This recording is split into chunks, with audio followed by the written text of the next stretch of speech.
Just a couple of questions. One on the audit. Given some of these slush funds and so forth, you identify would have been not designed, but costed and stuff by Treasury. Do you really think Treasury and Finance are the best bodies to audit these? Wouldn't it be better getting someone independent in to run the put the ruler through government spending over the last few years? And on the sort of savings of $5 billion over 4 years, it's not really a lot compared to the size of the deficit and the debt. I mean, you spent $6 billion just on a vaccine incentive. Is there any more in there that Labor can do to find savings between now and the election, or will you go harder after you're elected? You go for it. Yeah, okay. So on the first question, re Treasury and Finance, well, we have a lot of faith in the independence of those departments and the leadership of those departments. That's why giving this indication today will give them the opportunity to, prepare, if we are fortunate to win an election, on how best to go about that audit. Look, the way Scott Morrison, he's the architect, he's the master architect of hiding money in the budget. Treasury and Finance, they take the decision of government and they reflect it in the budget papers. So where you see, a $7 billion allocation, I have no doubt that there's $7 billion. The thing that we can't fully answer is what's in that $7 billion and where's it going. And that's why we need a thorough, running the ruler over these arrangements and how they've crept in. Scott Morrison started this when he was Social Security Minister, I think just heading into Treasury. He had a lot of success with one of these grants rounds, and since then they've proliferated. So we need to have a really close look at what's in them. It's very hard, almost impossible, to find out how much is in these funds. So that's the reason why we need this audit. We want to get moving on it straight away. We want it done in the first year. And we think Finance and Treasury have the skills to do it. In terms of other savings, well, we'll make more announcements of that as we progress through the campaign. We are going through, obviously we're working from PFO and going through that in fine detail as much as we can, but there is a budget repair job for us. We are aware of that. We want to manage and will manage the budget responsibly. And part of that is difficult from opposition without full line of sight about where everything is. Again, I go back to the audit. But where we can make sensible savings to reallocate or return to budget repair, we will do so.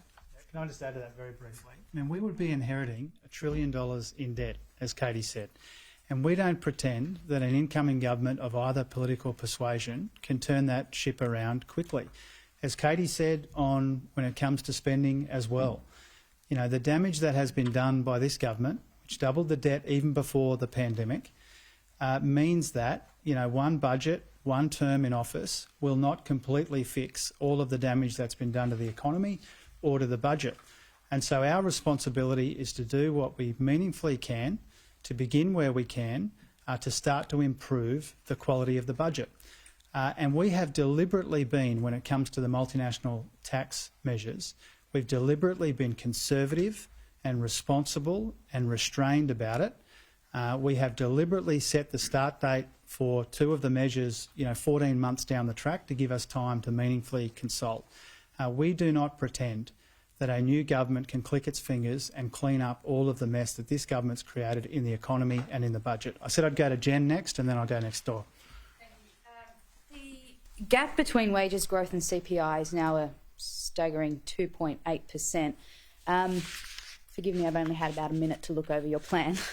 But there's nothing in here about how much wages will grow under Labor. I think the government's forecasting 3.25% that the wages will be in 2022-2023. I know they don't really reach their targets, but exactly what's your forecast for wages growth? Yeah, first of all, the government's made 55 forecasts of wages growth and they've been wrong 52 times. This is a government which is notorious for over-promising and under-delivering on wages growth, and we won't make the same mistake. But what we have said in the plan that we're releasing today is that there are at least 5 ways that we would get real wages growing again. First of all, making it easier for people to work more and earn more by reforming childcare, training people for higher wage opportunities, investing in industries where we've got issues with wages growth, particularly in the care economy, supporting wage cases. Well, it's not for us from opposition to create a new set of Treasury forecasts.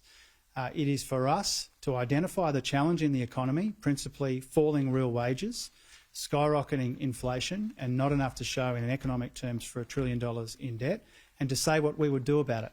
And what we've done today is we've released our plan that shows what we would do about wages.